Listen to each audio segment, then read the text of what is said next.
August 1st, I'll probably stop, and then I'll probably drink a little bit through August, and then I'm gonna plan a Schlitterbahn trip for my actual birthday, where I want to rent out an Airbnb for one night, and then go to Schlitterbahn, drive there, like carpool, maybe with like 10 people if we can get a good group going. Carpool there early in the morning, get there when they open, spend all day at Schlitterbahn, and then go to the Airbnb that night. Board games, chilling, drinking, get hammered, and then wake up for checkout at 11 and just drive home and be hungover the next day at home. I think that'll be tight.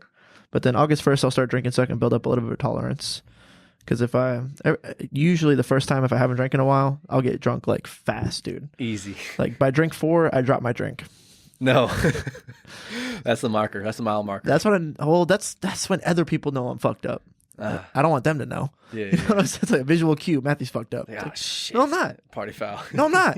It's like, you are, bro. I'm fine. I'm fine. That drink on the floor says you're not fine. It was an accident. It could happen to anybody.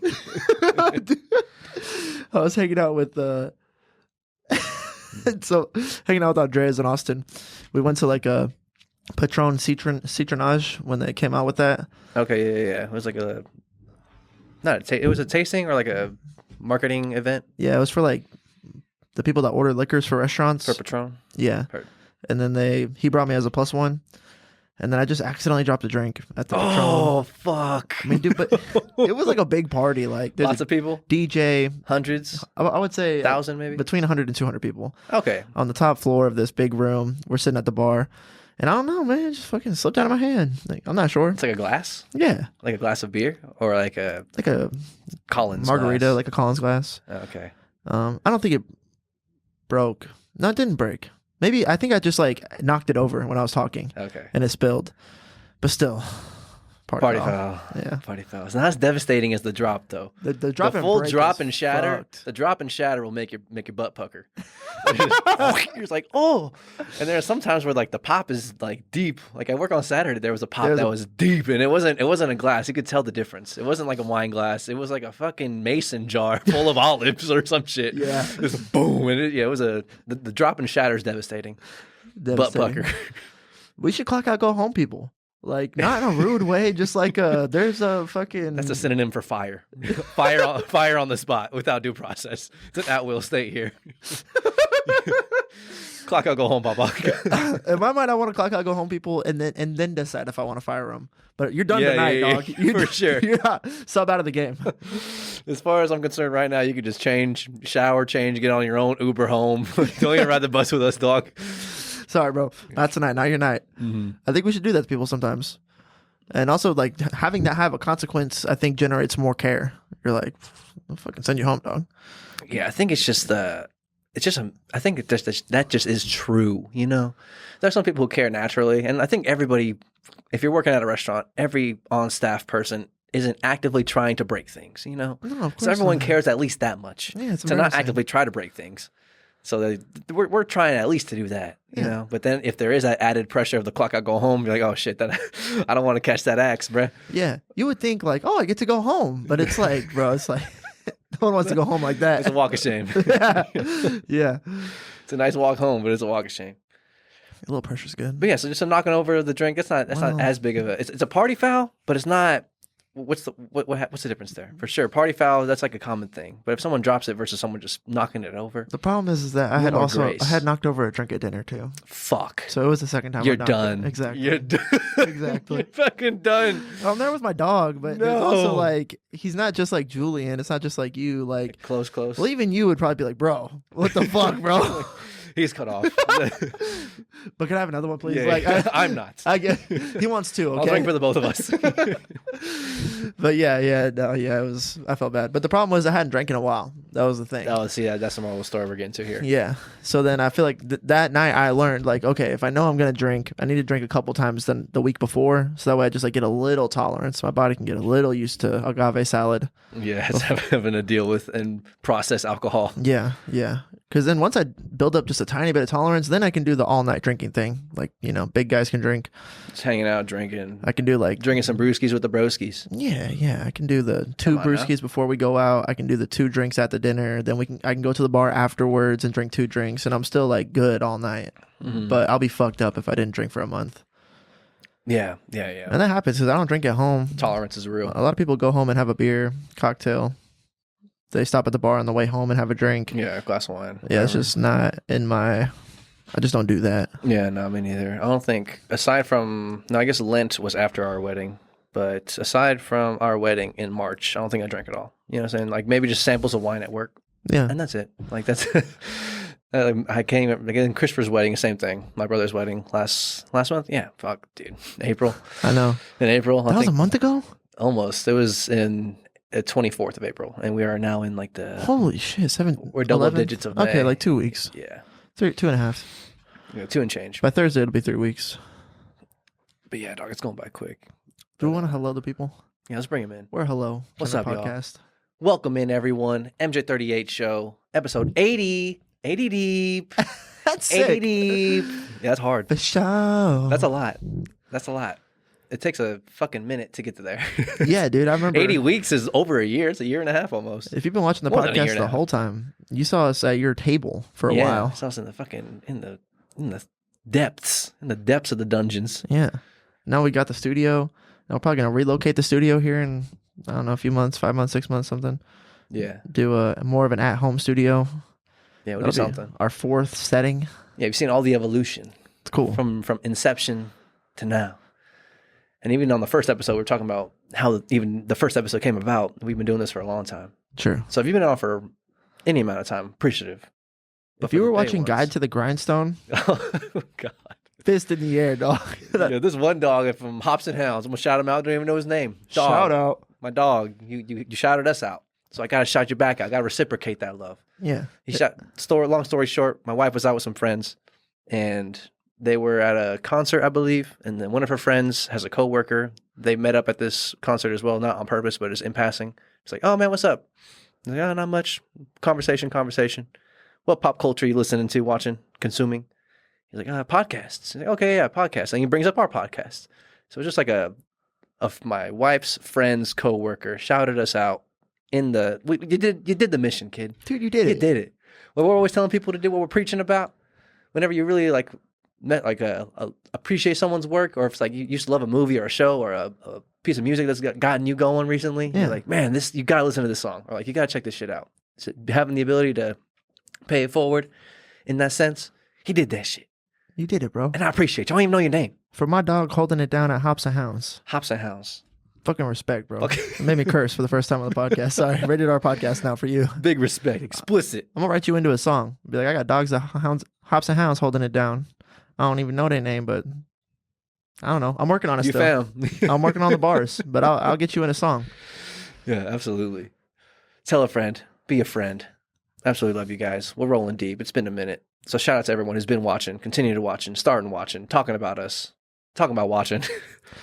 It's all going up, man. Watching us talk it's all about going talking up. us watching. Watch about us, talk about us. Come on, talking baby. about other things. Talking about you watching us. I'm talking about you watching us talk about stuff. It's Talkception. Dude, we're getting deep, Leonardo. Yeah. We're getting deep out here. Yeah. So shout out to the folks at home. Shout out to everybody. We absolutely love y'all. Hopefully your life is going beautifully. Scratch that. Hopefully you are given the blessing of awareness enough to see your life is going beautifully and perfectly. I hope that's what you get. And when it's 'Cause not, that's just facts. well, that's true. I don't even want to go into if it's not. But the thing about it is if it's not, that's your moment. That's your moment. That's your opportunity. It's like when things are not going well, that is your opportunity for things to go amazing. It's like if things are going great, you have no like. That's transcending a good time. Exactly. That transcends a good game. Or it's like the back and forth or like the comeback victory. Like, you know. You know who has the greatest opportunity to do the most amazing thing we've seen in a long time right now? Fucking Shedeur Sanders. Shedeur? Yeah. Shedeur. 5th round draft pick, Shedeur? If he would have been a first round draft pick, he'd have a lot of opportunity to disappoint. Yes. Yeah. That would be the predominant storyline. Or if he did amazing, it would be expectation.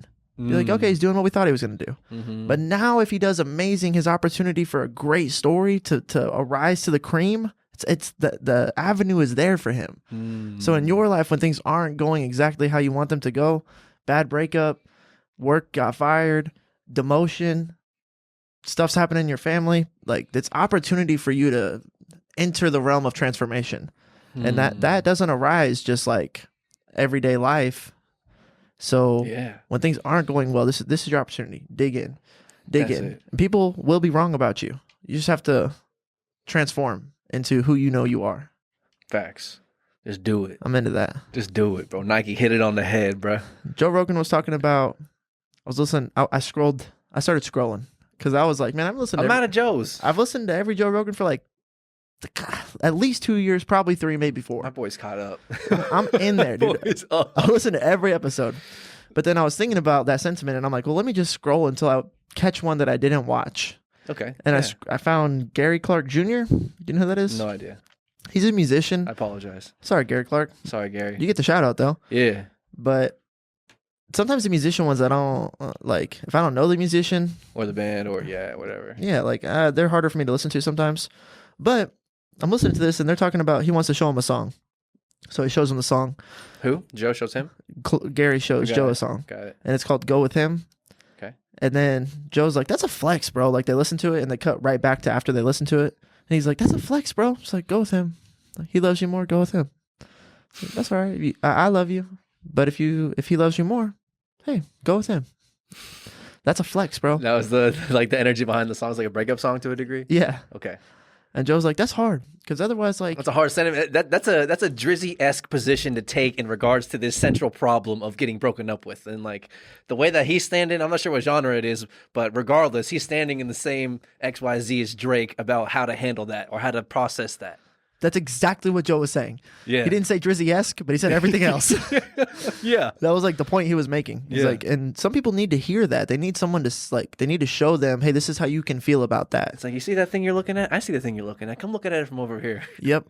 It's like, what the fuck is that? And Joe even said hard. He's like, that's a hard way to look at it. I was like, yo, my dog. Mm-hmm. That's probably the first time I ever heard him say that too. And then he never says that. No, but he said it. I was like, almost rewound it, so I could be like, did he really say that? That's hard. Yeah, I say that. Yeah. And then they just talked for like probably 15 minutes about like, yeah, you got to be able to, like, when you get broken up with, like, if you're a kid and you get broken up with, it's like, oh, your world's ending. It's like those are the harder breakups than when you're an adult. You don't know how to handle it. And some people are like kind of depressed, bad home life. It's like all their happiness is coming from the relationship. They don't know how to generate their own happiness yet. But you got to be, that girl's on a path. You can't.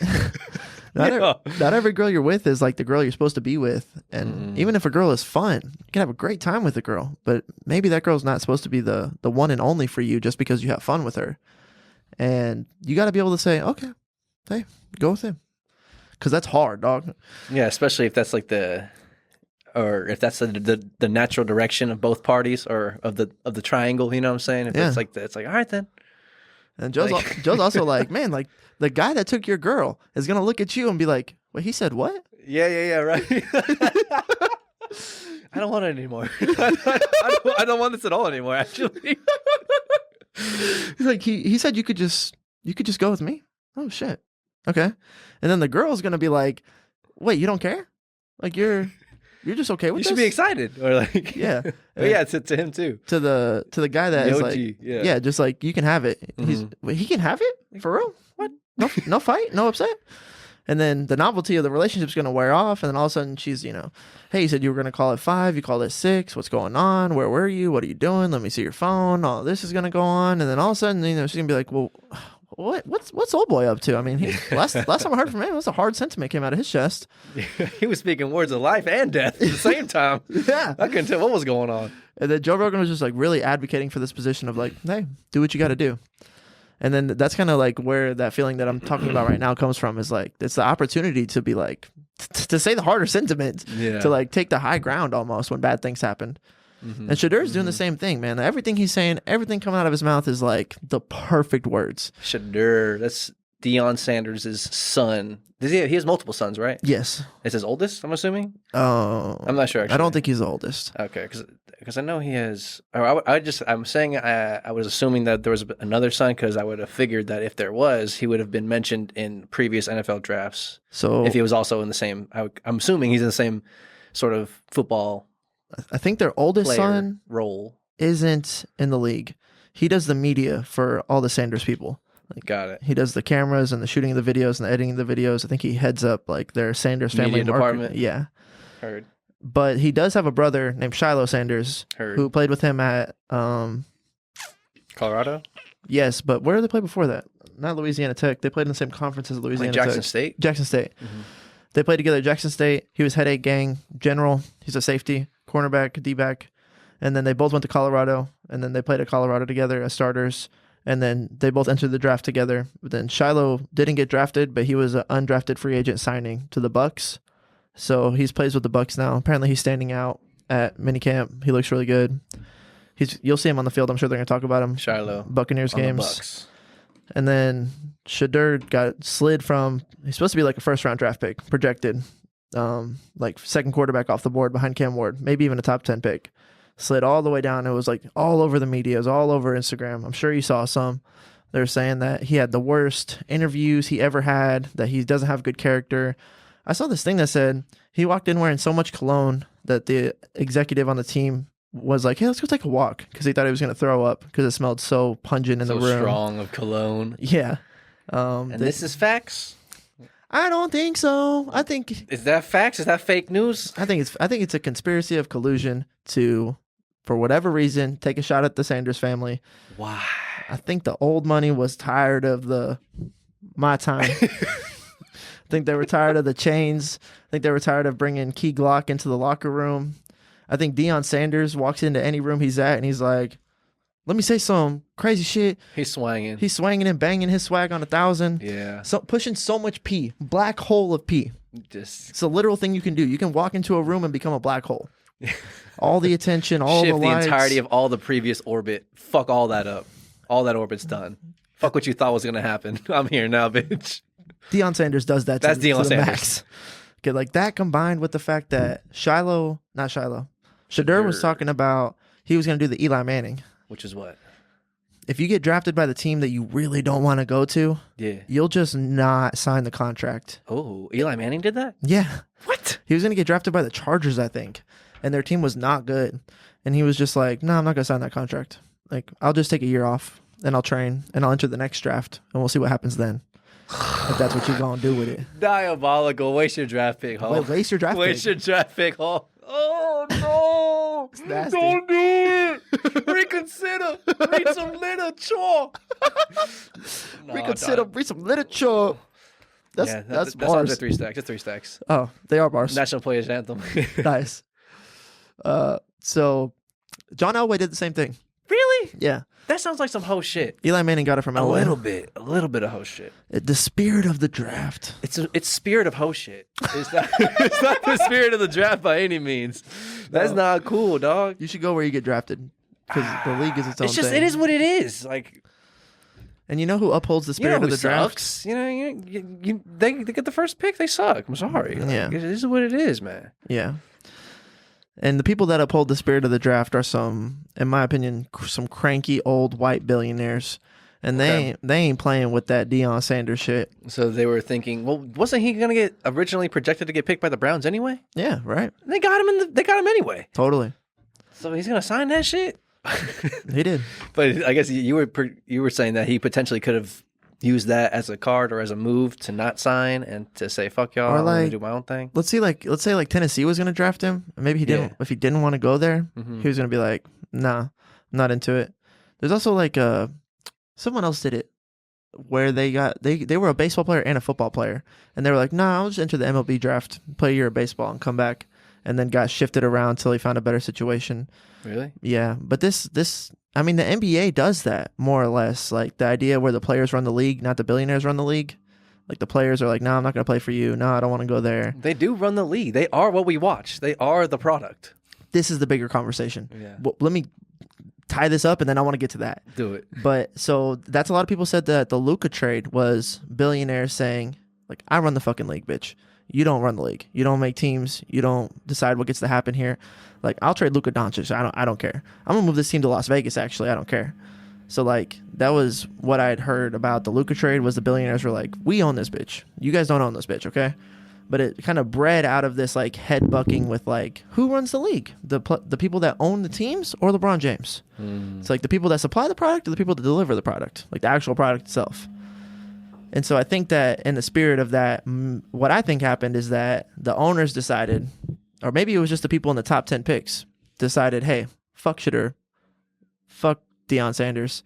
Like, that dude, he can do his own thing in his own lane. But what we're going to do is we're going to put the word out through the leaky pipes that this guy is an asshole. That he doesn't listen, has shitty interviews, uses crazy slang, isn't paying attention, overdressed, brings a posse of people. We're just going to say he was the worst interview we've ever had of all time. Let him slide down to the 5th round. Then we'll let Cleveland take him. Okay, hey, everybody, Cleveland's going to take this guy. All right, but he's not going to make his $5 million first-round draft pick money. He's going to make bullshit 5th-round draft pick money, and we'll teach them a lesson. He's lucky if he gets to play in the league at all. Okay, we could just say we don't want this kid if we really wanted to. I'm like, can you say that? I don't think so. I don't think you really get to deny raw talent. You can't deny the truth. The truth that he belongs belongs there. there. The truth. You can't. Yeah. But that's the head buck. Is that I think people that think like, especially older folks, they're like, nah, they didn't put in the time. They didn't kiss the ass that I kissed. They didn't wait in line like they were supposed to. And this person's coming in with all this pee and they want to run things. It's like, nah, bruh. We're the ones who are in charge, and we're going to teach these people a lesson. And I think that's exactly what happened with Shedeur Sanders. Maybe he's not that good. Maybe. What was Colorado's record? I couldn't tell you at all. I can tell you they were undefeated for a while. Colorado's record was good. I don't need ChatGPT, okay? They came out and they just kept winning, bro. Because everybody thought, like, okay, well, Deion Sanders, like, they're not that good. He was there for a year or 2 years? I want to say 2 years, I think 2 years, yeah. Yeah, because I remember the first year they beat, I want to say it was the first year that they were rocking, and they came out and beat like a top 5 team or a top 3 team, like TCU, in the first week or some shit. Fuck yeah, they did. And it was like, oh shit, they out here balling on them, but they didn't do amazing. They didn't have. I think they ended up losing like 3 or 4 games that year at least, maybe more. Yeah, but then last year they were going on a run. Last year they went on a run though. Yeah. Okay. And it's just like everyone thought they weren't going to be that good, and maybe they're not that good. Maybe they would have lost Alabama by a lot. But regardless, if Shedeur comes out and takes the Browns to the playoffs, even if he just plays well week in and week out, not that many quarterbacks are playing well week in and week out. Nope. It's going to be like obvious finger pointing towards, yeah, you guys tried to hoe this kid. If he flops, if he's not that good, if he's not league ready, maybe you were right. That's the bet. If they were going down this is hypothetical land. If they were going in with this scheme of trying to fuck this kid over, that's the only thing that could fucking foil their plan, really, is if he comes out and just balls, kid. If he just balls, like, oh, yeah, he maybe y'all were kind of trying to hoe him or something. But they're banking more so on the fact that, because it's hard to come out and just ball in the NFL. It is. You can't just come out and do that. If people could, everyone would be doing it. Everyone would be doing it. And everyone would be in the league. Yep. But nah, Jane Daniels is in the league. Exactly. And he did that shit. Yeah, he did. So it's like, if he can come out and have a season-esque like that, even close to it, or even something decent, then it's like, oh, man. Because it's hard to do that. It's hard to be a starting quarterback. Like, is he going to start? He's probably not going to start, right? Isn't Jameis Winston still in Cleveland? No, he's not there anymore. He's in New York. He's with the Giants, I think. Oh, okay. So who was the quarterback before they drafted him? They drafted a guy in the first round who wasn't him. What? Yeah. They took another, or maybe it wasn't their first round draft pick. Maybe it was their second or third round draft pick. But they took a quarterback? Yeah. Huh. But he's not getting the love at Browns camp. All the love's going to Shedeur. Really? Apparently he's like more charismatic. He's literally playing better. The players like hanging out with him a little bit more because he's fucking a Sanders. Swag. Yeah, swagged out. There's pictures of them all doing the... Oh, no. Yeah, it's getting real awkward over in Cleveland right now. For real. Especially if you're that first quarterback drafted guy. You're just like, hey, man, I'm just a bystander of social circumstance, man. I just came here to have a good time. I just want to perform well. I watch film. I had a good career. I try hard. Yeah. I drink water. I had better stats. I sleep. Like, yeah, totally. If he just balls out, he balls out. Whoever performs, whoever does the thing, whoever does the fucking thing. Quarterback's also a leadership position, so players got to want to rock with you. That's important. We were talking about that off camera. It's like the ability to make someone want to work hard for you. Yeah. You know what I'm saying? It's like, that's my leader. You know. Totally. I'll go hard for that guy. Yeah, leadership's like a lot of things go into that. It's a weird thing. And one of the things is like do you generate desire to go hard? Mm-hmm. It's like, can people rally around you? That's a really good way to put it. It's like some people don't. They have a real flat personality. It's like they're not really like driving. They're not like people aren't inspired to rally around them just naturally. It's like maybe they want to do good at their job. Maybe they got a family to feed. Maybe they've got personal stake invested. But some leaders, you're like, I love playing for this guy. Like, I'll run through a wall for that guy. Yep, facts. That's what they say about the Lions head coach, right? Yep, Dan Campbell. Yeah, that's a dog. I can point at that and just say that thing that he does when people are like, oh, I want to fucking hit someone when he coaches me. When he talks, I'll listen. Yeah. It's like, what is that? I don't know. Conviction, passion, true. leadership. It's like it's weird too because like leadership and authority are not the same thing. They're like different stats, you know, or like there's different things going on there. Because there's like even in like the corporate world hierarchy, there's like managers, but even like the managers that they don't have like a good leadership stat, they won't be listened to or like evoke that emotion of like I want to go hard for this person. Totally. I want to do well and exceed that expectation. Because for whatever reason, I don't fucking know what that is. But like we're kind of talking about it, labeling it as leadership. So they don't have the leadership stat, but they are literally in a position of authority over the people under them, like their servers or whatever their subordinates are. If they're in like a call center or whatever sort of corporate job you got, manager, general manager, area manager, district manager, totally, all that type shit, and people under them. So you can literally be in a position of authority and have authority, but authority and leadership, authority/power, I guess, like ability to make someone do something. And if they don't do it, negative consequence will incur. It's like, totally. I have the ability to make that happen to you. It's like, that's like power over somebody or authority. I could tell you to do something. If you don't do it, insubordination, now you got to find another job. Totally. Changing your reality for your kid. Like, I could change a reality. Like that's power or authority, whatever. Definitely. So people have that, are in those positions, but they might not even, maybe they think that is the leadership stat. Or you know what I'm saying? Like, oh, if I get to that position, people will follow me. People will listen to me. They have to. It's like, nah, dog, they might have to listen to you, but they're not the willingness to listen to you, the willingness to play, the willingness to go hard and go the extra mile. That's a leadership thing. That's like I'll follow this person into battle. Yeah. Like whatever the fuck's going on there. They're different things. They don't have to. Like they have to. Yeah. Or they'll get fired. Yeah. But they don't have to. It's not like there's not a literal gun to their head. You know what I'm saying? It's not like 0-1, like a analog situation. It's like they have to be on 1. That's the only way it operates. It's like, well, they're people. Yeah. So like they don't actually have to. We got free will, bro. Exactly, right? And that's like, this is like a common thing I think about. Like, let's say it's a call center, and then there's like the manager of the call center, and there's people making the calls. Got it. Let's say the business makes their money from the calls being successful. Yes. It's like, well, the business relies on the callers. Yes. The business doesn't rely on the manager. Uh-uh. Like the actual, like, what makes the business work? Profit. There's no profit for a long enough time, the business fails unless they inject money. And then it's like, well, maybe the people injecting the money are the ones that have the, like, power or the authority. The one we need those people. It's like, well, those people won't be making the money. A business makes money. So who makes the fucking money there? It's like the callers. So then like a good leader knows that, in my opinion. Yes. Right? Knows that so much so and holds that above anything. They should. They have to. Yes. It's like, because what's your job? To make money. Yeah. But you don't get to put your hands on the situation where the money gets You're made. only one thing. You can't be all the cogs. You literally, your job description is to not generate money. Like, generate money isn't in your job description, because your job description is to manage the people generating the money. So it's just the callers. Yeah. So like, even football players, same thing, dude. Same thing. Like the coach doesn't generate the first downs. No. They don't generate the wins, the touchdowns, the championships. Like they do, but they don't. So like this head bucking of ownership versus players, it's like, man, like if you want to steamroll all the players because you own the team, it's like you can do that, but I mean, goddamn, you're not going to get what you want. Like you're just not. And so I think that the callers in the call center, they have to know for sure that they're not the people who keep their jobs. If somebody decides, hey, you don't get to keep your job anymore, like that's a reality. And you must contend with that. That's why you have to like respect your leaders. Otherwise, you just get like cut and then you don't have a job anymore. Like that's true too. So I think like the leader needs to know that the callers make the money, and the callers need to know that the leaders give them their job.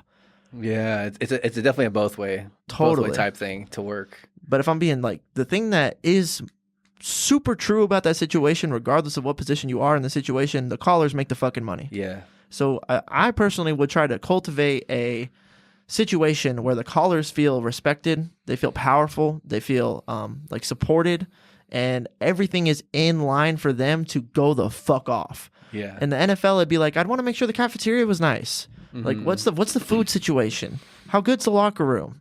You know, like, how nice are the amenities? Right, dude, because I want to give them every opportunity to fucking go the fuck off. 100%. 100%.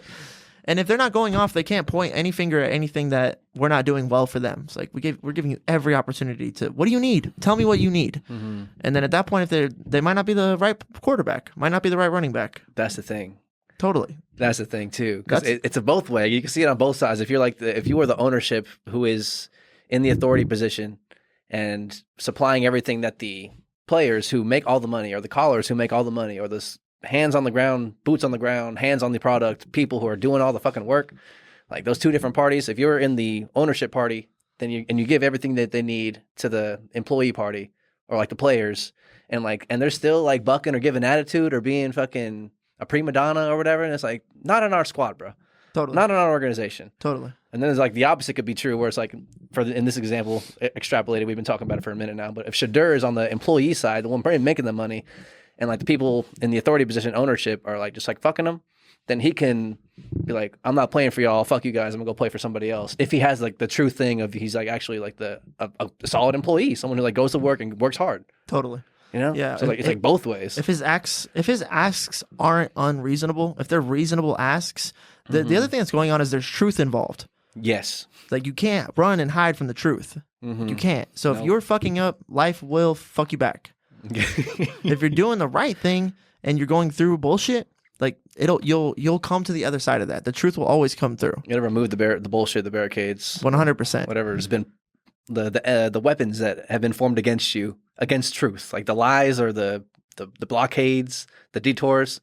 It'll get torn down over time. Yeah, it won't prosper Because truth will just take it out. It's facts. So that's the thing. If like you have a good player who's great at their job, they're one of the best 32 quarterbacks in the league, which means they should be one of the starting quarterbacks in the league, and their asks aren't unreasonable. They have a great attitude, like they're doing everything they're supposed to be doing. Then like you really can't hold that guy. You can, but then you're bringing negative circumstance into your own life. You're bringing karma's a weird word, but like the rebalancing of harmony. Exactly. Whatever you want to call that. Yeah, and if you're doing your job well, you shouldn't want to fight against the truth. You know, you should be willing to compromise and try to look at your own situation. Like, what can I be doing better? How can I be better at my job? Right? Because the quarterback has to do the same thing. Yeah. But I think sometimes the ownerships they're lawless. They're like, I'm the reason all this is even happening. I'm the reason for the game itself. Exactly. Yeah. But I don't know. Which is true, but which is not true. Exactly. You shouldn't trade Luka Doncic. Like, you shouldn't do that, bro. Like, you think that was a move from the Dallas? Okay, now we're talking about basketball. That was a move from the Dallas Cowboy, like uppers who were thinking like, oh yeah, so, fuck me. Sorry, dog. All over the place. So make sure y'all pay attention because I'm not. The fucking Luka Doncic trade. You think that was like upper management or ownership of the Dallas squad that was saying like maybe he was like a problem child and they wanted to get rid of him? That's what Dwayne Wade said. And they're saying, fuck y'all, we can do what we want. Like, I have a little bit different look on it, but Dwayne Wade, that was his takeaway. Okay. He's like, that was ownership telling you guys, I'm the ownership. You guys don't make the teams, I make the teams. Like, you guys collect your fucking check. You guys clock in, clock out. I don't. Like, I make the... Even to the fans, too, you know what I'm saying? Because if you asked every single Dallas Mavericks fan ever if they wanted that trade to happen or if they were agreed with it, would support that trade, you literally couldn't even do it in 2K. You're right. It was that ridiculous of a trade. You're right. No one would say, yeah, that was a good idea. They just went to the finals. It was Luka. He's the boy. It's like trading Kobe. Like, bruh, fuck you. That'd be right. No way. Oh, dude, yeah. It's fucking going down in the streets of LA. For real. Trade Kobe after they go to the finals. It's like, bro, what are you talking about? What I think is going on is Cuban sold majority stake of the Mavericks to someone else. That was before the trade. Yes. I think it was in the summer before the year of that trade. And so he no longer was like the person that they have to go through to make shots. Yeah, exactly. Make change.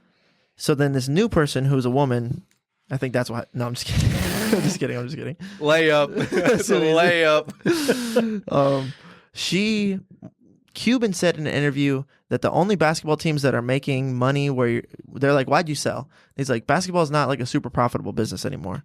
Like, I can be invested in other things that make more money than the Mavericks are making me. So like, I'm not a basketball, that's not my life. Yeah. My life is business. Making money. Exactly. Being smart with money. That's what the fuck I do. Okay. I understand like Luka's got to hoop. I got to make money. So what I did was not what I did was, but the basketball teams that are making money, where it is a profitable enterprise, are where there's casinos and where there's really big hospitality industries around. Big hotels and shit. Big hotels, nice restaurants, casinos, because everyone goes to those games. It's a destination. So like when you go to see It's also more than just a game too. There's other stuff to do, I guess. Exactly. Yeah. Like you can spend the weekend there. Yeah, there you go. You could spend a week there. You could go, like, if you're talking about Make a trip out of it. big money, like millionaires, they want to go to the game and they want to go to the casino. They want to get a suite. They Nice want dinner. Want to get massages. Want to go on the jet skis. Totally. So if you're gonna sell really expensive suites at your game, then they have to be very desirable. If you want to have your suite cost $50,000 for the suite, Fuck. like people really gotta want to fucking go. Yeah, dog. Like, what's gonna make them really want to go is the other shit around the basketball arena. That's what's gonna make The it worth game is it. only a couple hours. Exactly. Yeah. So that was his take, and he's like, since Makes sense. Dallas is tight. It's tight, but there's not the same kind of like casino culture. Like I'm trying to think of places like besides Las Vegas that have these really crazy. Louisiana. I guess there's their team in Louisiana For basketball? Yeah. The Pelicans? Yeah, but totally, because New Orleans is this crazy place you can go. You could gamble Bourbon there. Street, Bourbon Street, huge thing. I don't think you can gamble in New York, but New York's got its own allure. They have, New York it's a separate entity. It's a whole different, it's a fucking big apple, Dick. It's the biggest apple. People love going there. People love being able to say they're from there. You know what I'm saying? Yeah. I've never been, so I can't really say anything Fucking Knicks fan, dude. definitively. Yeah, right. It means something different. Yeah, performing at the Garden. You know what I'm saying? Why is that always a thing? Like going off at the Garden. Even Michael Jordan. Michael Jordan, Kobe, LeBron, just going off at the Garden. I think it was like maybe the biggest arena back in like the 80s. Maybe, yeah, that makes sense. It meant something different back Yeah, then. Michael Jordan wasn't even from, or like, popularizing basketball in New York. He's fucking playing for Chicago. Yeah, totally. But if people love New York, Jay-Z's from there. They have a cool statue. We got it from France. Appreciate it. you get it. So maybe the reason that I think the reason that now especially in this conversation where I'm like, wait a minute, there's not that many places where there's casinos. But I think the reason that Cuban brought it up was, tourism, general tourism. Sure. Okay. One of the what I think is happening is that the lady wants to move the team to Las Vegas, to a place where it could be that really profitable enterprise. Yeah. And so one of the things you have to do that is like, I think the city can vote no to not move the team. Yes. So to really demoralize the entire community that really fucking loved Luka and loved the Mavericks, it was like a move. It was a preliminary step. It was some pre-trimming work for the blend. Exactly. That is goodbye Dallas. Totally. Hello LA or LV. So trade away the fucking boy. Let ticket sales die. Let's not be competitive. Let's tank for 3 or 4 years until everybody's kind of like over it, and then we'll get ourselves a vote, pass it, and then move to Las Vegas where we can make some real fucking money. Yeah. So I think in 5 years, the maybe Mavericks. Cuban just didn't want to do that. No, I don't. I think he probably loved Luka Doncic too much. Probably loved Dallas too much. Right. He's probably like, nah, I'll stay around for the heart of the game. Yeah. The heart of the city. Yeah, he's like, I'll just get out of there. Fuck that. Yeah, I don't want to be the person who brings down that franchise. No. I think too much love. They got a dub. I was gonna say that they won a championship. Yes, they have won a championship for sure. Yeah, with the boy Nowitzki. Yeah, Dirk. They had Dirk. I'm pretty sure Jason Kidd was playing at that point. I think so too. I'm pretty sure. And either way, they did that shit. They were rebranding, finding that blueprint again. Let's get a big, tall, fucking foreign white guy making the face of the franchise. Make sure you can shoot threes. Yeah, that shit worked let's get some with a little range on him. That's the blueprint. But then the other side of the argument was ownership was saying that Luka was lazy, he was fat, he was drinking all the time. Shape, yeah, you seen that video where the fucking guy, the GM that made the decision, he like walks up to Luka in the playoffs last year and just takes the beer out of his hand. Like it was after the game, they had won the game. I think it was like in the champion. I think they'd won the Western Conference, and he's like, there's an interview and a camera in there, and he's like in the place around where the cameras are, and he's just holding a beer. And then the guy comes, he's not even like, I don't think he's talking to a camera at that point in time, but obviously they're gonna come for him. And the GM just walks up, takes the beer out of his hand, and walks away. And he's like, what the fuck, bro? And then like people later were like, this was the moment right here. That was the beginning of the end. We should have seen it coming. I can't blame him though. Or it's like the coach, I guess. Like I could see it from both sides of the coin, but it's like we just won. Let's celebrate. Have a good time. Let's fucking go. I guess that's just like one isolated incident of that happening, but that happening was just like momentary like showing of maybe a thing that had been going on between their character dynamic for a long time, and that was just like one instance of it that was caught on camera. Yep. So I could see in that one instance on either side, but if it was a reoccurring thing, which it probably was, it'd probably be super annoying for Luka, I guess also. But also if you're the coach, I was like, bro, don't you want to be like talking to your all-star? It's like, don't you want to be fucking great? Like, don't you want to go to the fucking moon, kid? 100%. The path you're on is not moon path. Do you think Kobe was drinking a beer? Right. No, probably not. You think Jordan was getting sloppy before they won the whole thing? I think he might have drank after he won the conference. Conference final? Yeah. Okay. But yeah, that's the other thing. It's an isolated incident. Maybe from the coach's side, he's been like that all season. Yeah, right. Exactly. Or whatever. Maybe last playoffs or whatever the fuck. It's different. Like if someone never drank and then he's going to have one beer. After a celebratory like conference finals win. They brought a 50 pack of beers into the locker room. Yeah, they brought 50 bottles of champagne. Exactly. Let that kid have a drink. Fuck it, dude. Come on. Who gives a fuck? Come on. But if he's lazy and arrogant and doesn't take coaching well, reeks of alcohol in practice, always hungover or like consistently or whatever. Then the idea could be, hey, we got a shot here, bro. We got a shot. Put down the fucking alcohol for 2 weeks. Yeah, I need you to focus the fuck up for the next series, bro. We got 4 games. We're 4 games away from history, kid. Come on. There's a kid, Christian Gomez, who was like one of the best players on our football team. He drank so much for a 17-year-old. Oh, God. He had a plug where he could take a keg, get his keg filled up, and they would just like let him do it, even though he was like 17. And then he just did that all the time. Happens at like a gas station? Or where do you get a keg filled? I think at like a liquor store, maybe. I have no idea. I've never done it. I don't know, some country shit. Yeah. Just get a fucking 4 Loko, call it a day. Yeah, right. That's how we drank. That's how I handled that problem. Right. But no, he was getting his keg filled up all the time, building a bonfire out on his land, and then inviting a couple people over and drinking out of his keg by the bonfire almost every night. That's pretty hard. Yeah, it's cool, I guess. I mean, that's definitely cooler than a 4 Loko. Some 17-year-olds are older than other 17-year-olds. For sure. You know what I'm saying? 100%. He was one of those guys where he was kind of more like a 20-year-old at 17. He was already living like an adult life. Yeah. But yeah, he reeked of alcohol all the time, man. There's games where Luke would be like, man, dude, fucking Christian, bro. I swear to God, this kid is fucking drunk, dude. Not right now, but like he's just permanently drunk all the time. He is a drunk. Like, he is El Baracho. Yeah. And like, and it was like this thing. And so if we were on a playoff run and it was like Christian, I might be like, bro, for 1 week, dog, just fucking sober up. Yeah. But then my better half will be like, actually, he probably needs to drink. I don't want him in withdrawal. Actually, I want you to maximize performance. Maximize performance. Whatever that means for you, maximize it. Yeah. Yeah, totally. But like that's scenario. So that's the Nico Harris, the GM, was saying that Luka was that's his stance, is that Luka was this guy who wasn't practicing hard. He didn't condition. He never dieted. He's 30 pounds overweight for his target weight, drinking all the time. So doesn't play defense. Get this guy the fuck off my team. I'll win with someone else. And then Dallas is like, you dumbass. It's like, if you're the coach, do you let that happen? I don't think you have a choice, right? You got to kind of work with that That's kid, above right? your head. Well, let's say you're the GM. Let what happen? Okay. So, like, let's say Luka was what Nico Harris said he was. Got it. Would you have also just said, fuck you, get out of here? If I'm the head coach? Yeah. Or the GM, decision maker. Oh, okay. So if I get to make the call. Yeah, it's on you. Ah, fuck. My initial inclination is to let him go. But I want to, before I finalize that inclination, I want to have a sit down. We need to have an intervention. We need to have some sort of like last stand. You gonna listen to me, boy? You gonna put down that brewski? Yeah. Pick up them weights, pussy boy? Yeah. You Slovenian bitch.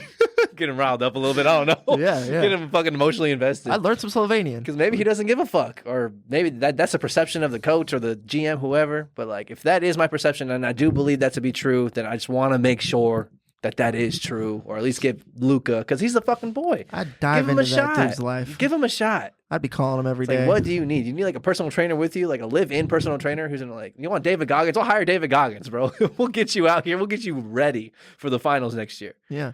Heart to heart. Like, bro, this isn't it. Like, you got to play defense. Like, I get it, dude. 70 points. I get it, bro. You got to play defense. Like, I'm going to be in your ass every fucking day. Get back down. That's our priority now. Yes. Like, those conversations can happen, bro. Yeah. If you're the person in power and your only move is cut that fucker, no, dog. That's not. I'm deciding right now. Yeah. It's like there are 100 other things you could do, especially if it's the NBA. maybe if you're the call center manager, I can't be in your ass all the time. You know, maybe I can't hire David Goggins to go live with you. Okay, yeah, for sure. Facts.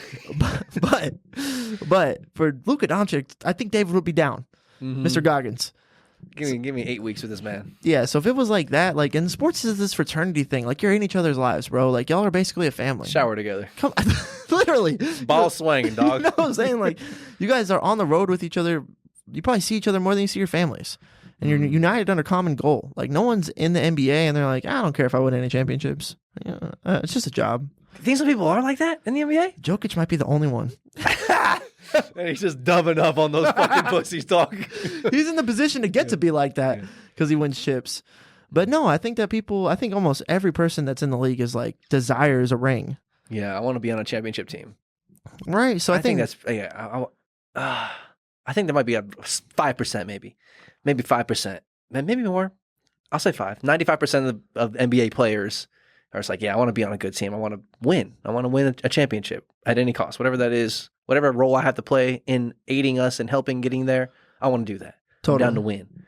But there might be 5% who are just like, I'm here I want to play basketball. I want to win, but like, I'm cool. I'll be all right either way. As long as I stay healthy and can get my paychecks, I'm Gucci. Rejecting greatness is a crazy thing.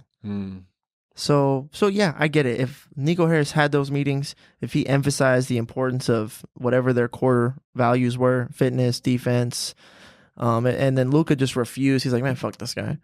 Fuck this guy. I'm not going to listen to him. I decline the calls. I'm not going to pay attention in the meetings. I'm going to drink whatever I want. If he just continuously did that for a long enough time, then, but the other thing is that, like, dude, you were just in the finals. You were just in the finals. You guys didn't have a shitty season. I think they won. I think it was a 4-1. I want to say it was a 4-1 victory for Boston. Either way, they won at least the game. It's like, we needed 3 more games. We were 3 games away from fucking dubbing up over everyone on everything. I don't think you can look at that situation and say, this team will never win a championship. I don't think you could look at that and say that. No. So if that were the case, you're like, look, I get it. We're in the finals, but we're never going to win a chip with this kind of attitude. We just won't win it. Like, it's better to start over now than to spend 4 more years not winning it. Like, that's the argument. But they just want us to have this debate. Okay, who's they? The ownership, ESPN, Nico Harris, fucking you name it. They want us talking this conversation, okay? But the real conversation is that Nico Harris took a hefty bag to be the bad guy and pretend he's in a beef with fucking Luka Doncic, because the reality is they want to go to Las Vegas because the ownership is really, they have their own meetings, dog. Like, the ownership circles is diffy. The 32 owners of the NFL teams, they have a closed door meetings often. Who the fuck knows what they discuss in those meetings? They're playing 4D chess, and we're watching it as checkers on a flat screen. 100% that's what's going on. Like, I think that, bro, Andrew Luck going to the Colts tanking that season so that they could have suck for luck on the horseshoe. It's like the branding was too good. That guy couldn't go anywhere else. And I also think that it's like a chips thing. Like, sometimes you use all your bargaining chips. Like, hey, this year we need Jaden Daniels. Okay, I haven't had anything nice in 20 years. Okay, we haven't asked for much at these meetings. We're gonna use our chips right here. And then the rest of the owners are probably like, is it good for the league? Is this good for the league if we let Washington have this one? And I think that they let each other have turns getting off. Yeah. Your turn, buddy. Your turn, Buffalo. I think that's what happens in the ownership meetings. And if you believe that the league is rigged, then that's definitely what's going on. I think it might at least influenced. The amount of influence could be heavy. Yeah. That shit could get heavy. Like, did you remember when Atlanta built the Mercedes-Benz Stadium? And then I think that the Super Bowl was in Mercedes-Benz Stadium, and then Atlanta makes the Super Bowl that year. It's like, you think that's all coincidence? Like, maybe. Perhaps. Maybe. Mayhaps. I don't think so. And then the Patriots ended up winning when they're down 21-7 or 28-7. They're down 21 points going into the fourth quarter. And they just like come back and win. I'm like, a lot of people will say that was bullshit. Actually, I was just reading a thread where every comment was like, hey, I mean, Tom Brady didn't have to play well. The refs were helping him. He could have been asleep. It doesn't fucking matter. Refs were there. So I don't know. we get into Crazyville, right? We start getting into Crazyville. Like, because I think it is influence at least. It's at least influence because the other thing is that the players are there, the workers are there, and if they're gonna work hard, or some of them are gonna try to ball the fuck out, and like you can't stop some people from just balling the fuck out. Sometimes you can't. You could definitely heavily influence it to not happen, maybe. Yeah, but yeah, we're starting getting into Crazyville. There's a lot of, you've heard players say before, like, hey, we have to win by a lot because if it's close, they're going to take it from us. The refs are going to start calling the fouls. They're starting to double dribbles, travels. Like, we got to win by a large enough margin that they can't just take it from us. Can't make it a one-possession game. Exactly. And how many people thought Patrick Mahomes was getting every call in the world this past year? That was definitely the narrative. Yeah, the narrative was like the refs and Patrick Mahomes are kissing cousins. I'll tell you what, like they love him. And I think it's good for the league to have a dominant Tom Brady-esque person. It's like you need a face of the entire league. You need someone, and who better than Patrick Mahomes, whose best friend is Travis Kelce, and then you got Taylor Swift, yeah, T Swizzy basically being a Chiefs fan. It's like, let's get her on TV as much as possible. We'll get women watching this game. That opens the demographic wide open. Yeah. It's like, that's the 4D chess shit that's happening in the ownership meetings, in my opinion.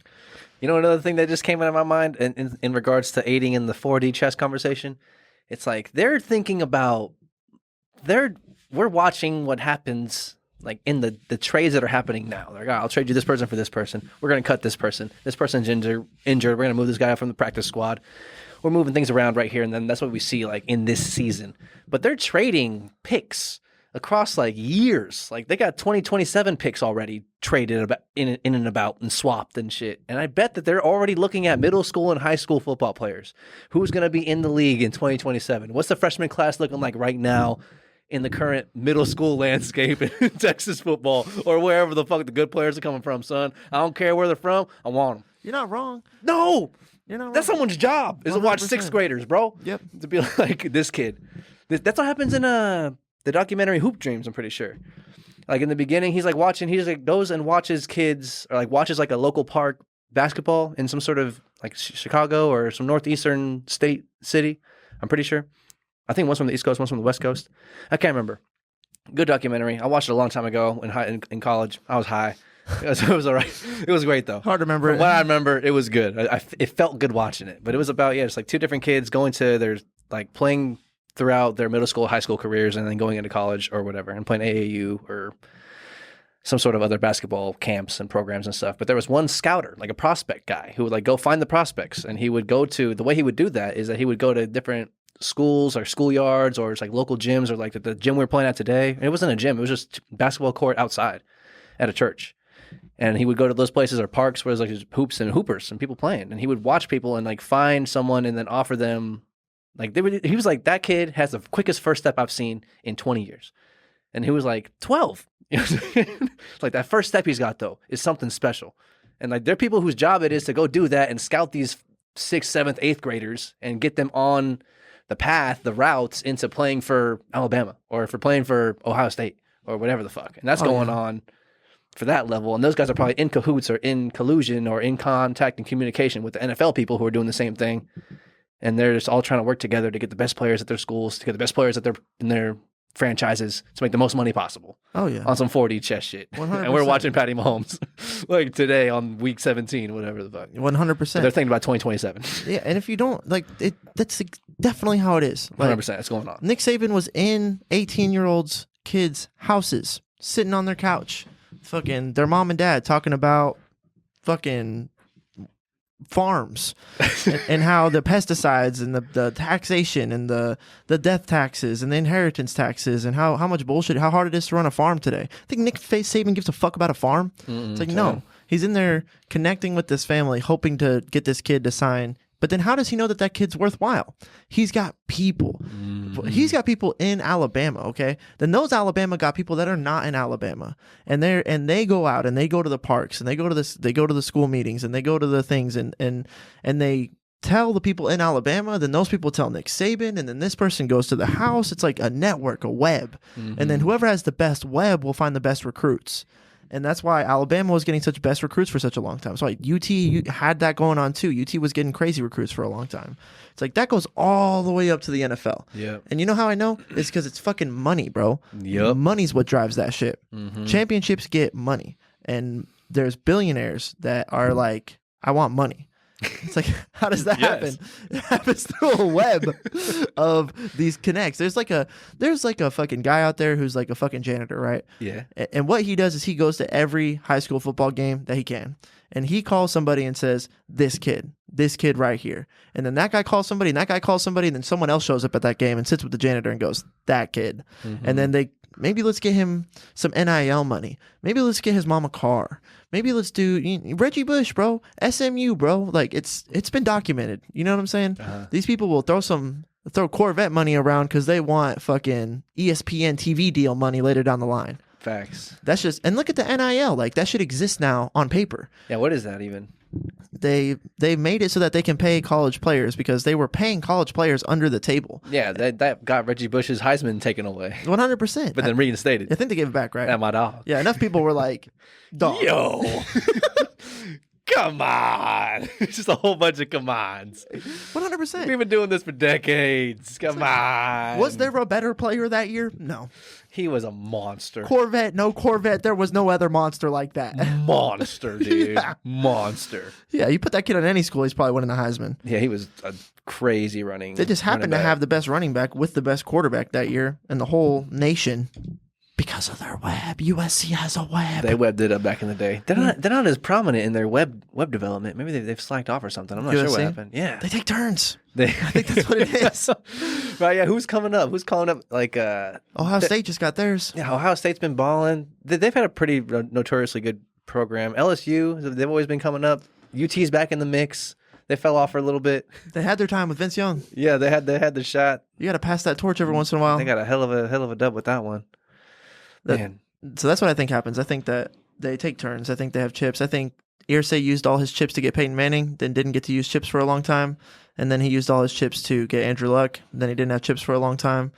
And then he made kind of a crazy play hoping Anthony Richardson could be the answer without using chips, and that didn't work out.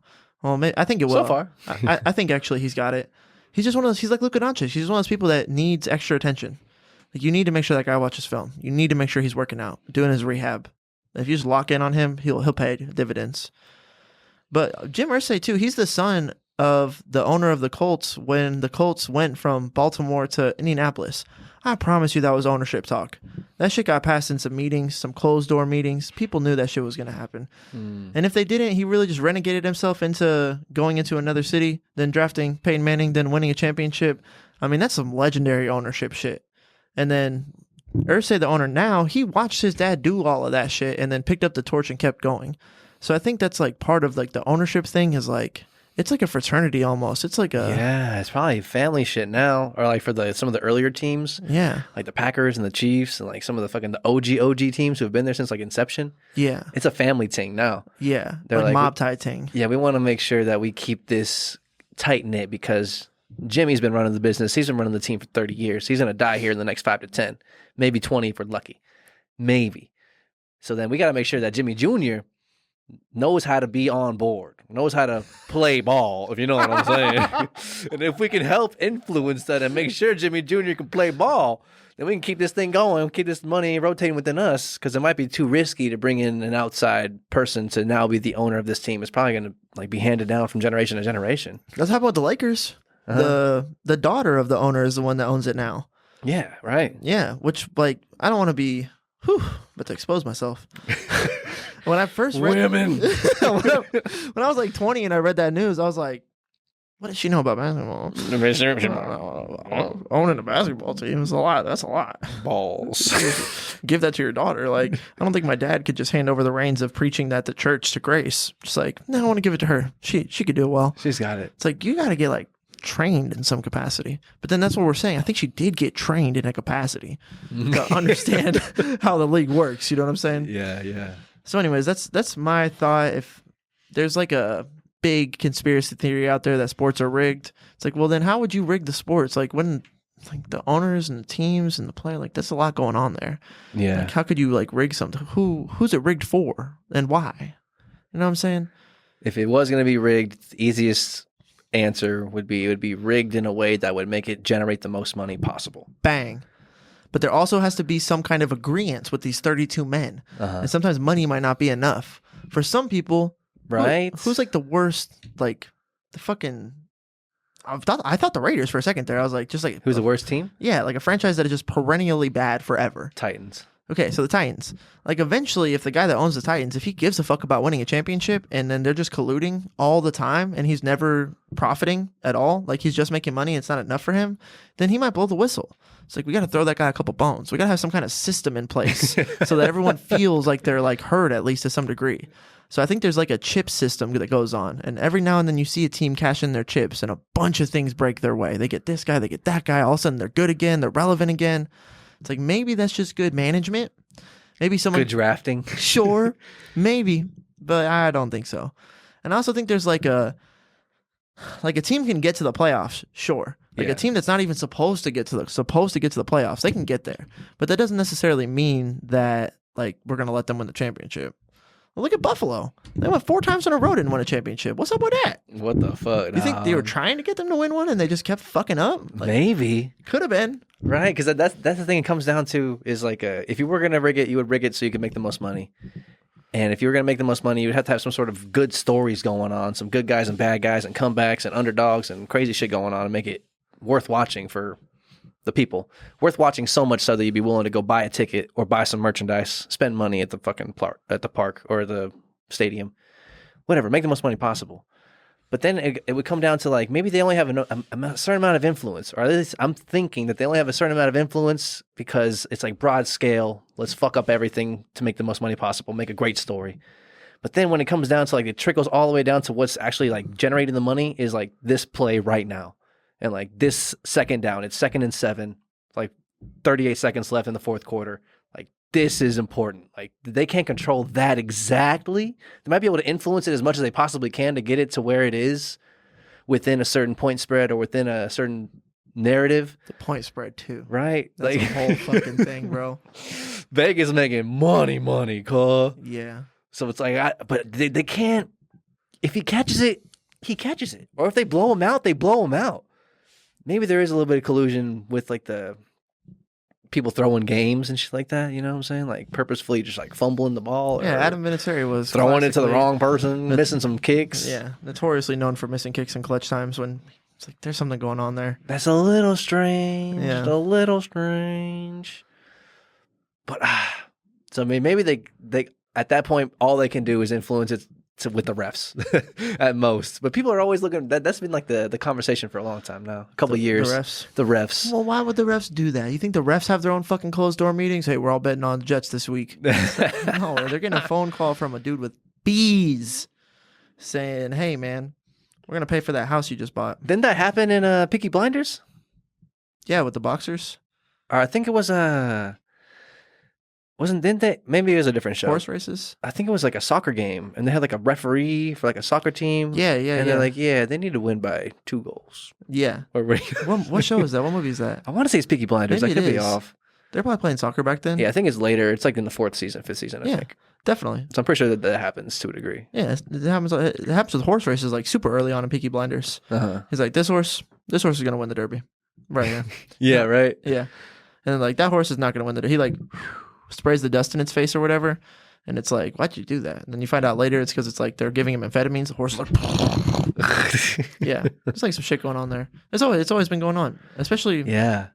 There was a big story back in the day. I remember being young, like a early teenager, and there was like a big breaking story for an NBA referee who was doing that kind of shit. Yeah. Betting on teams that he was playing or he was refereeing the games. I think when he was fucking over Allen Iverson repeatedly is when it like came to the surface. Okay. They're like, this guy calls carry on Iverson like only on certain times, and then certain times it's like the whole game. It's like he's influencing the game. And the guy's like, well, he carries all the time. So you can call him whenever you want. So he carries like every time he dribbles. It's like, but that guy was doing it, I think, they exposed him and said it was like an isolated gambler. But I think that the reality of that situation is maybe the ownership people were like, fuck that Allen Iverson character. Too big. Too much of a superstar. Too much pee. Too much pee. Push that dude down down the mountain a few times. Like, that's their move, dude. And so, yeah, that's we're watching it like we think this honest, football is football thing. But I think in reality, the ownership is like, we're the motherfuckers that they're trying to influence it to the most they possibly can. Yeah, I guess, right? Because how many owners of teams are just in it for the love of the game at this point? dude. They're all because if you don't make money, if your team's not making money, your team's gonna go bye-bye. Yeah. Or move, someone else is gonna buy it or buy you out or move cities and fire you, I guess, unless you're the owner, you can kind of, you have control, I guess. If you watch the Showtime Lakers, it talks about how the ownership was like, we got to make playoffs. We don't make playoffs, we're not going to survive another year. Like, we got to make playoffs and we got to sell playoff tickets. And then they end up making enough money to keep it going. So, like, you could say when you win, you sell more tickets. And when you sell more tickets, you become more profitable. So all we need to do is win. I think that they were like, fuck all that shit. Let's get together. Instead of, like, saying, yo, like, you're on your own hoping you make this money. Let's all, like, make sure everybody makes money. The real money's coming from the TV deals anyways. We need to make sure that this is a sellable product. People want to watch this shit. How do we sell this product? Well, you need a Michael Jordan. You need a Tom Brady. You need a Patrick Mahomes. You need someone that people talk about every single fucking day. Then you need interesting storylines. You need I don't know. How would you sell it? Yeah, interesting story. Compelling story. Good characters. A good guy and a bad guy or something like that. And this is conspiracy talk. It is. But if you fucking figure it out, everything's a conspiracy. The news is a conspiracy. The fucking vaccine wasn't helpful for you. Someone's controlling something. That was just a money grab from Fauci and the pharmaceutical industries. Oh, fuck. I'm going to get us demonetized. Hypothetically. Allegedly. Hypothetical legical. Allegedly. But everything's a conspiracy. JFK was a conspiracy. Fucking Black Lives Matter was a conspiracy. It's like all these things in the news. It's like there's something going on underneath that, brother. Something going on. Yeah. There's something going on here, y'all. I can't tell you what it is. That was conspiracy talk. We can get off of that. To bring that back, you think that's going on with Shedeur Sanders? I'm like. Wasn't there like a not an encrypted, but like a cryptic message that was posted on social media via Dion? Yeah. It was like I know who you are type shit. Yeah, I see what you're doing. I see you. I know who you are. We know what you're doing. Like you can't hide the truth. And that was after day 1 of the draft or something like that? Yeah, like day 1 or day 2. He posted a picture of, it was just like the picture was of somebody taking a picture. Yeah. And the camera was looking right into the other camera. Yeah, yeah. Like the picture was like this. Yeah. Like right into the camera with the camera. It's yeah. Like, we see you, dog. We know what you're doing, dog. And like, I don't know. Why wouldn't Deion Sanders just say what was happening in that moment? He couldn't for some reason. There was some negative consequence if he did. That's when we're getting into billionaire talk too. Sometimes money's not enough. Sometimes there needs to be some ulterior pressures. And, you know, he looked demoralized. Deion Sanders himself looked real demoralized. He looked like someone who had to take an L. They're like, they're making me take this L, bro. Like I got to take a loss right here. And then they fucking button up their shirts, and now Shedeur's saying all the right things. He's not out there saying that was some bullshit, fuck the league, fuck the owners. He's out there saying, I'm not trying to prove anybody wrong. I'm trying to prove me right. You know, I'm just happy I'm healthy. My brother got injured. He's in the hospital. My dad had to get his toes cut off. I'm healthy. And so I'm just feeling blessed and grateful. Happy to be in the league, saying all the right shit now. Let that boy get a chip. Let him get a Super Bowl so he can start talking his fucking mind again. Let's see what they have to say, bro. I think there's going to be a documentary that comes out about Shedeur Sanders in like 20 years. It's going to be like, yo, that was some shit that happened that year. You guys remember that? But Lord knows. We'll see. We'll see. But if you thought last year that the refs were helping Patrick Mahomes win, that is like a key foundational piece of evidence for what I'm bringing to the table, that it's all kind of, if you go on YouTube and just watch like the NFL is rigged, you're going to lose a little bit of your innocence for sure. You're going to lose some naivety, and football's going to be a little bit harder to watch until you can regain a new lens to watch it by. But there's a lot of rigged moments, like a lot. First downs that didn't get first downs, touchdowns that Dez caught it. Dez caught it. What do you think that was? You know what I'm saying? Mm-hmm. And Jerry Jones, man, you know that guy's playing some big boy billionaire ball. You know that guy's in some meetings talking about some shit. Dude, they were still like one of the most popular franchises, even though they were dog shit. Moneymakers, dude. Exactly. Or the most watched games. You know what I'm saying? Yeah, I don't know what that is, but Dallas. They were America's team. Yeah. Before I was born, but they were America's team. How'd you even get that branding? By just winning, bro. America loves a winner. Yeah, true. True. They should revote for that every 5 years or something. Who's America's team? Yeah, right. Yeah. Who's America's team now? The Chiefs. Yeah. They hate Aaron Rodgers, bro. What's with all the Aaron Rodgers hate? He's getting blacklisted, blackballed right now. I don't know. I couldn't tell you. I fuck with Aaron Rodgers. Yeah. He did some sensory deprivation shit, or he was in some meditative shit, some ayahuasca shit. I fuck with that guy. Yeah. I'm with him. Yeah. I think he's going through the billionaire blacklist right now himself. Colin Kaepernick, what happened with that? Mm-hmm. Why did we blackball that guy? The fuck? I'm not even sure if he ever got a tryout again, did he? I don't think so. He got cooked. He's done. Dude, private meeting room. Got the bill passed. Colin's done. Like some people, it's like you don't get to stand your chest up to the big boys. Because Colin was more like just like for like black rights activism and more or less, right? Yeah, yeah. So they're like maybe that might cause too much of a disruption. If we get too political with our games, we might lose too much viewership.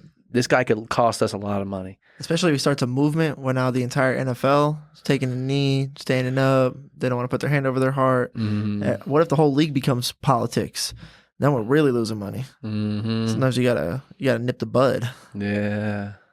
Because that boy could have played. I mean, for fuck's sake, there's not I one. would assume so. Not one team with a shitty quarterback situation. Yeah. Come on, dude. Quarterbacks get injured all the time. Dude. All the time. Play some fantasy football. You'll see. Like, all the time, bro. Like, people get injured all the time. You need to have some depth. And when he lost to the Seahawks in the NFC Championship, dude, you might not remember, but everybody was saying this is the archetype. This is the new quarterback, the one that can run and throw, the strong, tall guy that can do it all. Like, they were literally calling him the archetypical quarterback. Then Richard Sherman picks him off. Then he does the fucking political rights, starts taking a knee. Then all of a sudden, he's not good enough to play on a team. It was crazy. That's crazy talk, dude. Yeah, just like in the conference championship. Yes, bro. And then it's like, why wouldn't he come out and say, hey, I've been blackballed. Hey, they came up to me and said, you better stop or you're never going to play again. And now I'm never playing again. It's like, I think they got they put some pressure on those boys. Yeah, they got channels. Maybe you sign a contract. Maybe they give you $1 million under the table. You say, I'll never say a word. NDAs. It's either.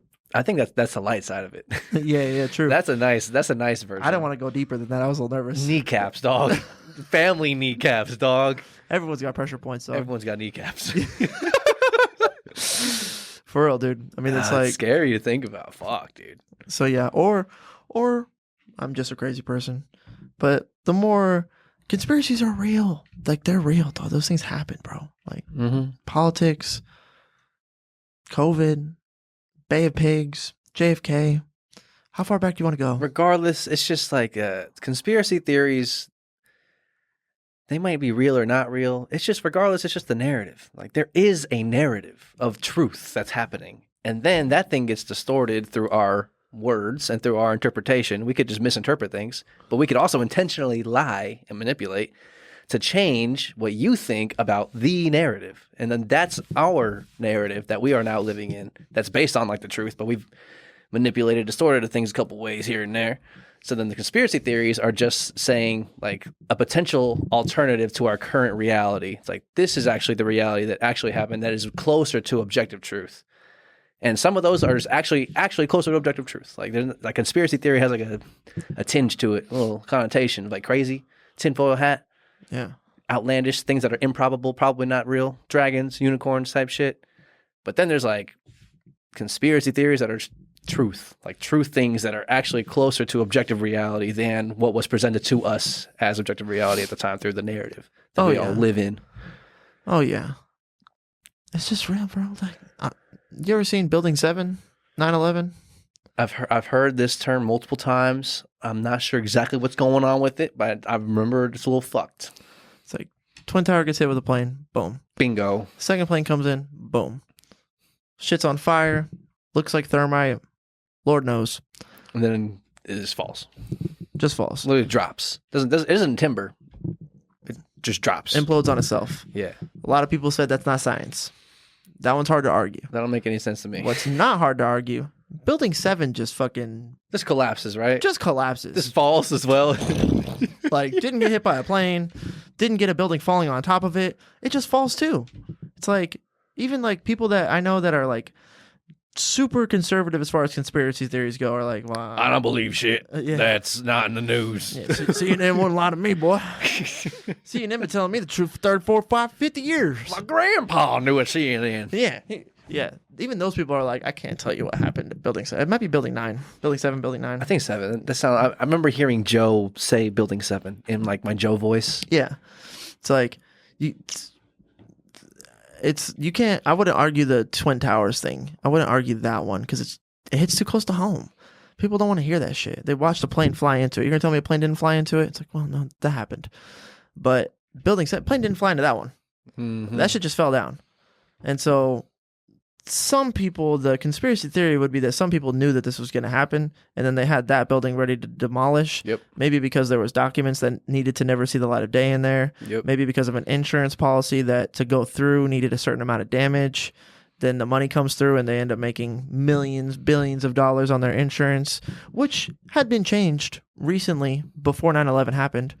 Really? Brand new insurance policy on the whole building that also included terrorist attacks that necessarily wasn't there before.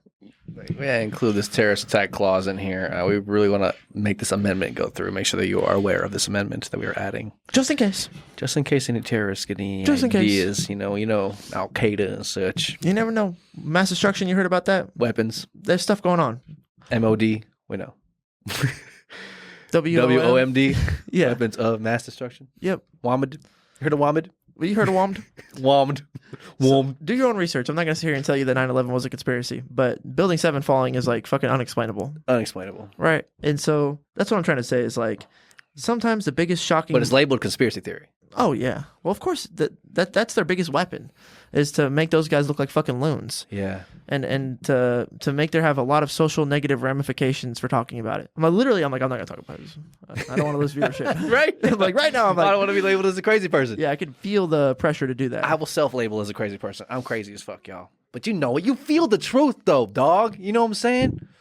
Give a fuck about what we're talking about. You feel it. Yeah. You feel it. Especially if we're face-to-face. You're just listening to us on a podcast. Yeah, I could resonate with you in a way where you're like, And even then, even in the podcast, like I've never seen Jordan Peterson in person. But I've watched enough of his fucking lectures, and I'm just fully glued to the screen, ears glued to the audio. I'm on it. Like, yeah. Because there's something there with the truth. Almost like he's pointing, his words are all pointing towards his baseline, foundational existence that we all live on top of. The clearest that I could see. And when he talks, I could the water's clear, and I could see from where we're living on some sort of island of information that we've been given, narrative, through news, through your own interpretation of life, through others, your family, friends. You live on an island. And then sometimes you get extra information into that island and you build like a bigger, better, more foundational island that's sturdier. But then whenever Jordan Peterson's talking, I'm on my island of perception and I could look, and he helps me see the clear waters of foundational reality of what we're built on, the island, the waters around the island, they're clear as crystal, and I could just see through them to the depths of the bottom of the ocean. I'm like, oh shit, he's going nuts. yeah. I can see crazy shit. For the most part, life's just moving and the waves are waving and crashing. You can't really see past the surface level. You're just living on your fucking island, trying to survive, trying to live. Perfect metaphor. And if someone gives you some fucking insight, you're like, oh, I could. It's not even it's not a question. It's not like a debate.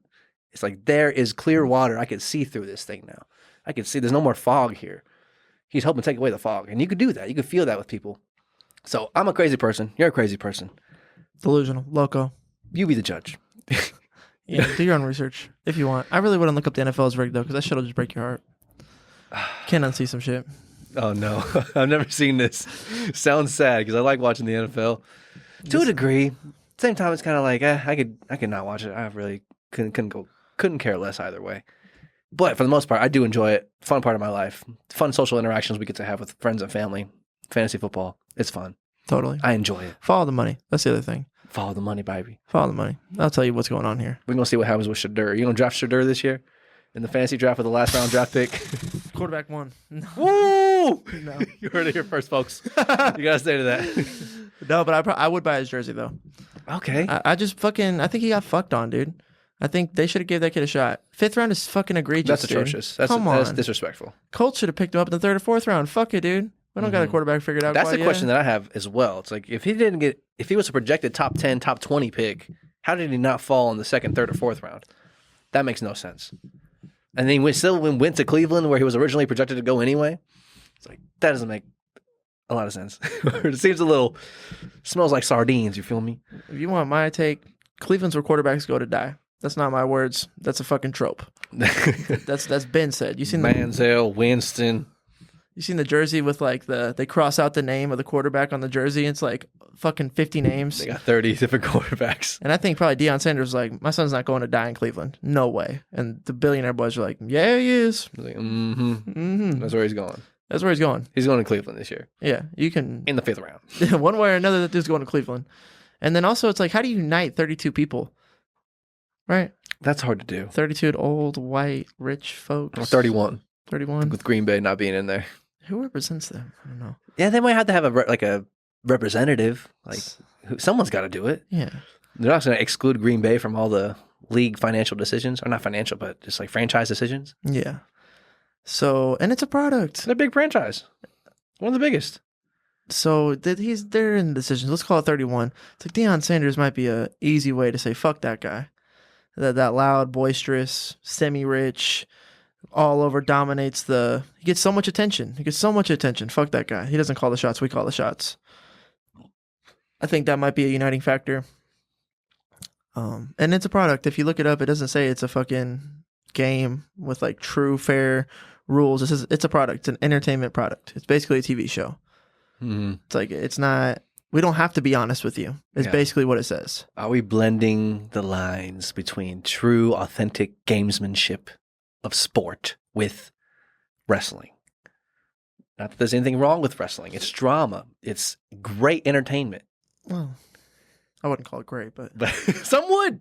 I wouldn't. Some would. I'm not one of those people. There's guys that would. Some would die for that. Yeah. Diehards, buying all the tickets, all the merch, doing the same thing, but instead of going to the NFL, they go to the WWE. Totally. Watching it, they love being there. They couldn't care less about fucking Patrick Mahomes. They don't give a shit. But they're here for John Cena. Yeah. But they're here for, I couldn't even name 2 other wrestlers off the top of my head. Pat McAfee just wrestled. Gun to my head. Yeah. WWE. I'm a dead man. Logan Paul, I think he wrestles at one time or another. Or Jake Paul, one of the two. The Tomb Maker. The Gravedigger. Gravedigger. No, that's a monster truck. Fuck. Not Tombstone. What the fuck's his name? Undertaker. The Undertaker. There we go. Gun I'm trying to save your life, dog. Gun to your head right now. Gravedigger is a monster The Miz. truck. I think he was a wrestler too. Kane and the Undertaker were wrestlers. I know wrestlers back from my day, but I don't know about current. I'll take him to get that gun off your temple. Current wrestlers. I'm pretty sure John Cena is still relevant. Regardless, people love that shit. Yeah. And they know it's a movie. You know what I'm saying? You know the movie is literally scripted. Yep. But you fucking love it. Yep. I love scripted shows. Yep. Fucking love it. But part of the gamesmanship is the unscripted nature of it. Yeah. And that's even better. Even better. Even better. Raw reality. Raw truth and raw rivalry, son. Yeah. Bulls Pistons, like bad boys type shit. Yeah. We loved it. But we might be blending those lines because like NFL is looking at the WWE and they're like, oh man, that shit's fucking. They literally get to control what happens. Like that's kind of nice, dude. And they don't have to worry. They just have to make it an entertaining show. They just got to make it a good movie, and people will watch it. Ticket sales will go up and up and up. That's I think what the billionaire boys are doing. So they'd rather have it be like that. You want to talk about Michael Jordan for just like 1 second before we can get out of here? MJ, dude, like here's what I think happened because I don't know how to phrase it in a different way. Michael Jordan was on a fucking shitty ass team.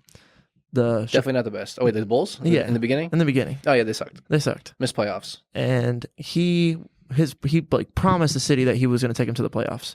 Like one of his whole core axioms is like play your best, like true competition.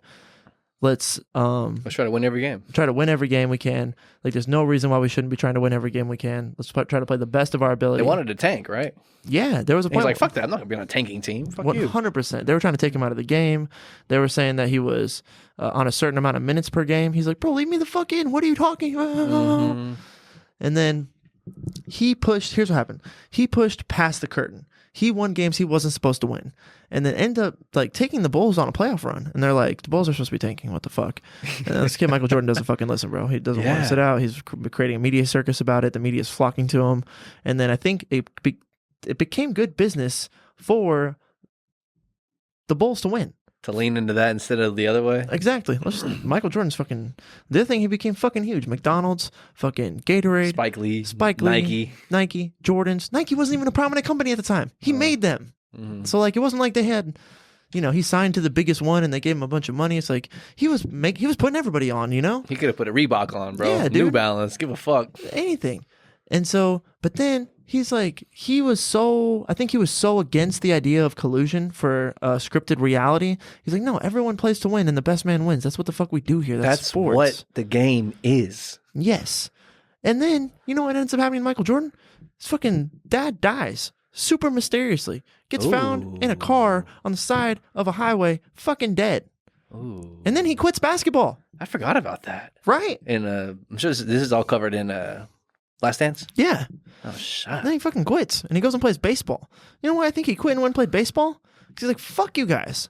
Fuck you guys. I'm not making you any more money. Like, enjoy what the money that you can make. I was making you a fuck ton of money.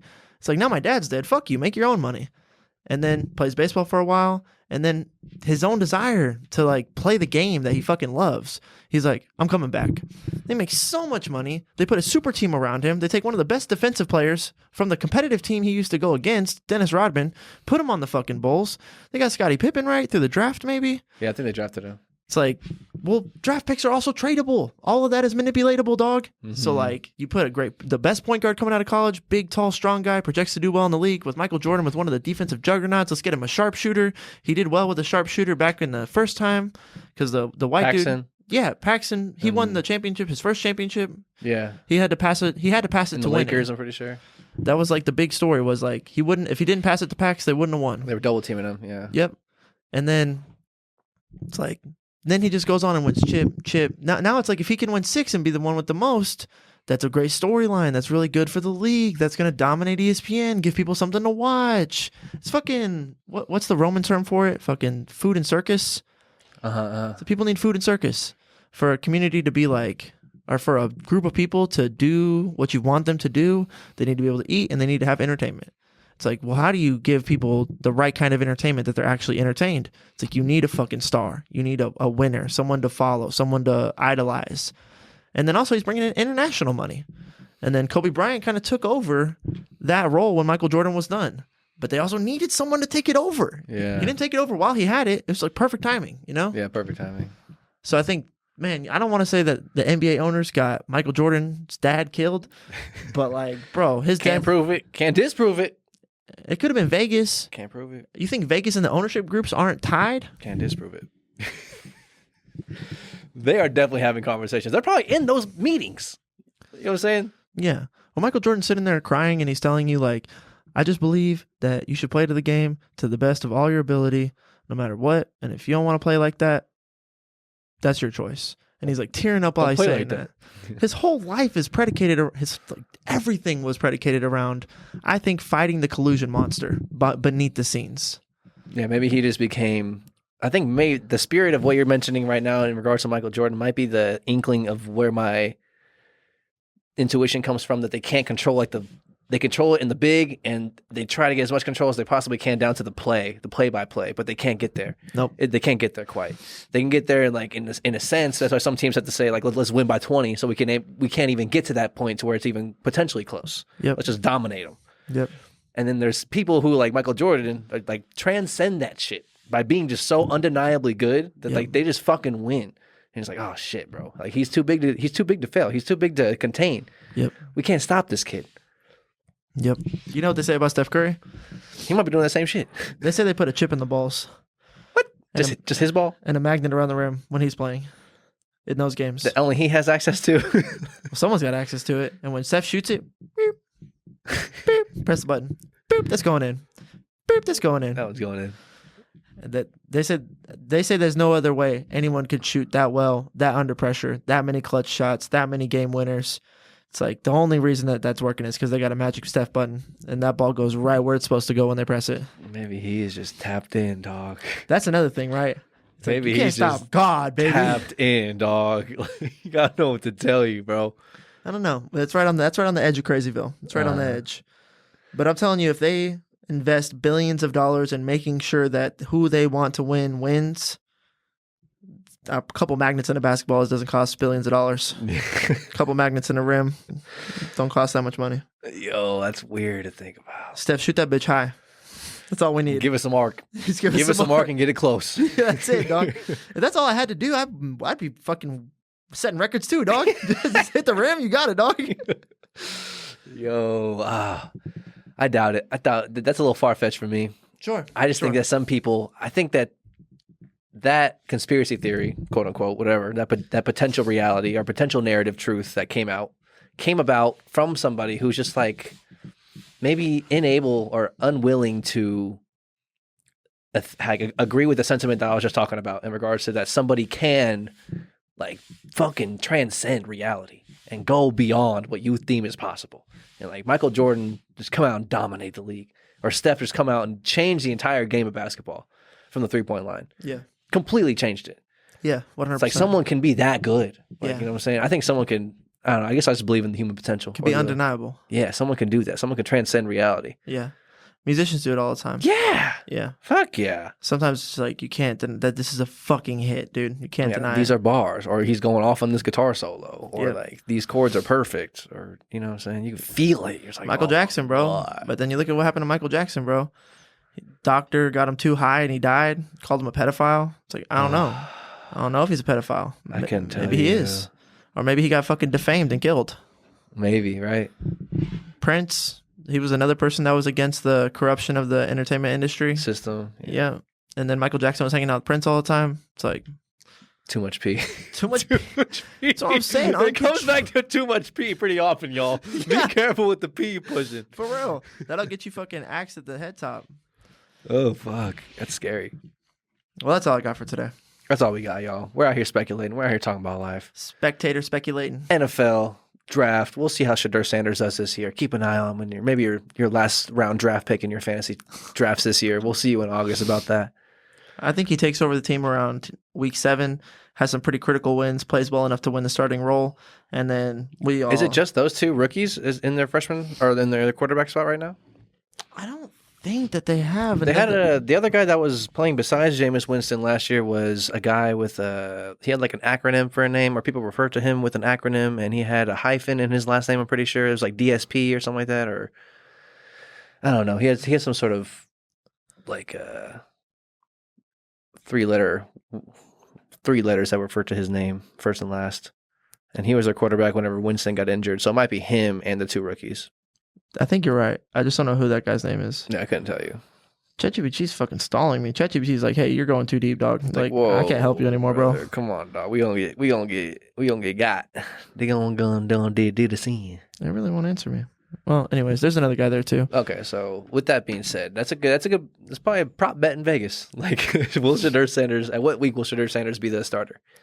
Or will he be the starter at all, ever? Like, they could just hoe him. No matter how good he does in practice. They could hoe him. But if he wins a game, if he wins anything, he might never see the field. He might never see the field. But their other quarterbacks might get injured. Can't deny the truth, dog. Sorry, motherfucker. Like, he's in there. Like, you gotta play this guy, or the first guy gets injured. They play the first round draft pick or their first quarterback draft pick. He does dog shit, throws a couple picks, fumble, whatever, terrible completion percentage. So then in that situation, they kind of have to. Their hands are being forced. They're like, all right, well, fuck, let's give this guy. Let's put him in. Let's be in line with what a regular sports team would do. Let's do the thing, and they do it, and they're betting that he's not going to do amazing. He'll do mid at best. Yeah, right. And then he comes out and wins the game. It's like, oh, we're fucked. Totally. We're fucked. And dude, do you think that Deion Sanders is going to let his kid not train Be his decent. fucking ass Be off? mid at least. Dude, yeah, of course. Come on. And then, yeah, God starts working through it, dude. Mm-hmm. You ain't stopping that, dog. Mm-mm. You ain't stopping that. They got Joe Flacco. He got signed. They still got Flacco? Yeah, they signed him because He's like a... Deshaun Watson is recovering from a... I mean, they got him injury. too. Yeah, I think he's out for the season, though. Oh, fuck. He got injured. And that might be some shit, too. God knows what's going on with his collusion. He was out in Houston, gets traded. Then it comes out that he was asking 35 masseuses to whack him off. What? Trying to get the happiest ending Yeah. of all time. He's out. He's injured. Joe Flacco's there. Kenny Pickett from the... Steelers? I guess he was on the... He got traded to the Eagles, then got traded to the Steelers. Okay. he was on the Steelers, then Eagles, now the Browns. Then Dylan Gabriel got selected in the 3rd round, 94th overall, and then Shedeur Sanders got drafted in the 5th round.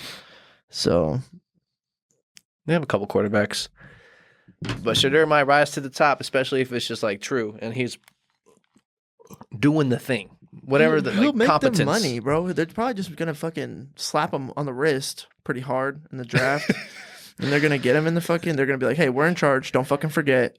Okay, now go make us a bunch of money." We'll see. We'll see how it goes. Keep your heads up, y'all. Stay woke. Remain aware. Tap in the truth. Tap in the truth. Tap that subscribe button. Follow. Share it. Tell a friend. My dog at Hops and Hounds. We're still shouting you out. That made my week. That made my month. Thanks, dog. Thanks, dog. Keep watching. You inspired a lot to keep going. Keep preaching the gospel. You're preaching the gospel of Hops and Hounds right now. Come on, man. Keep spreading the good word. We out here spreading words. We're out here talking about ideas. We're here for it. Be undeniable. Just trying to emulate and vocalize energy that is behind our words, and that energy and frequency is just the highest it could be. So that's all we're trying to do here is talk about being the best you could be. And we didn't talk about that directly, but we talked about just narrative control, talking about the collusion, talking about who's doing what for what reasons. Fuck all of that. Be you, feel the truth, open yourself up to be a conduit to detect the truth, and then go for it. Fucking feel that shit. Listen to that person. Read that book. Put your garters up. Be the gatekeeper of your subconscious. Because fuck the bullshit. You can feel the truth. I ain't trying to lie to you. I ain't got no agenda. There we go. No agenda. No narrative I'm trying to push. The truth right there. He knew what I was trying to say. Like, he knew it didn't come from here. It didn't come from here. It came from this tapped in. I was like, agenda. I ain't got none of that. I don't care. Like, I'm here just looking for truth, having a good time, laughing while we're doing it, and trying to be as in line with what's actually happening here that we possibly can. Yep. Fuck the rest. Fuck the bullshit. That's all you got. That's all you got, man. That's all you got. Life is fucking not what it presents itself to be. Not even close. Tapping in truth is the closest thing you can get. That's our only hope. Yep. That's our only hope to the good life is tapping in the truth. God, bro, that's the kind of talk to get you blacklisted like Shedeur, I'll tell you what. Like Shedeur. Yeah, you think Joe Rogan has conversations where like, hey, you better shut the fuck up, boy? Maybe. I know he does. Dude, I know he does. He's bucking like Jordan against that shit, though. He talked with Musk, and Musk is like, yeah, man, I don't want to say too much more because they're going to come after me. Like, you know that shit's real. You know that shit's real. That's why they're banding together. Musk got people coming after him. Joey probably got people coming after him. They got to fucking squad up, boy. Jordan Peterson. JVP, squad up, boy. Mm-hmm. That's the Avengers. That's my Avengers, dog. Yeah. Fucking Iron Man, dog. I want Elon. Dude, I saw a book on the shelf that was like, Elon fucked, or something like that, in Barnes & Nobles, and then the description of the book's like, how the biggest tech giant became a laughable, mockable, upside down, chaotic person who digs his own grave. I'm like, that's some fucking, what the fuck, bro? They're spray painting Teslas. Like, the Doge happened, and now they're coming for him, dog. Mm-hmm. Follow the money. Mm-hmm. Follow the money. That's what his job is in Doge. It's follow the money. They're like, don't follow the fucking money. Don't look over here. Yeah, for real. At the very least, it's incompetence. Worst case, it's fraud. Manipulative, deceptional, purposeful fraud. Worst case scenario, there's incompetent. It's like either way, they're not using the money correctly. That's not who we should be paying our taxes to. That's a whole nother conversation. Fuck them all. Find truth, dog. I love you. Fuck them all. We'll talk to you forever. We'll talk till the cows come home, and those cows have baby calves, and those cows have more cows, and we'll talk till they come home. Generations will be talking. Till the cow. I always forget the word when Jesus comes back and everybody gets. Not the resurrection. It's the not the ascension. It's like the it was right there. I had it. That word's elusive. On the tip of my tongue. Oh, I had it again and it fell off the tip of my tongue. If you know the word that we're talking about, comment below and remind us what the word is. And when the cow version of that happens, maybe we'll stop. Maybe then. Oh, it's going to bother me. We'll figure it out off camera. Fuck it. Have a good life. We'll see you when the pillow flips over. Be the best you can. I'm here for you. We're here for you. We'll see you next time. Peace. Bye. Rolling through the city to the light show. Really ain't no telling where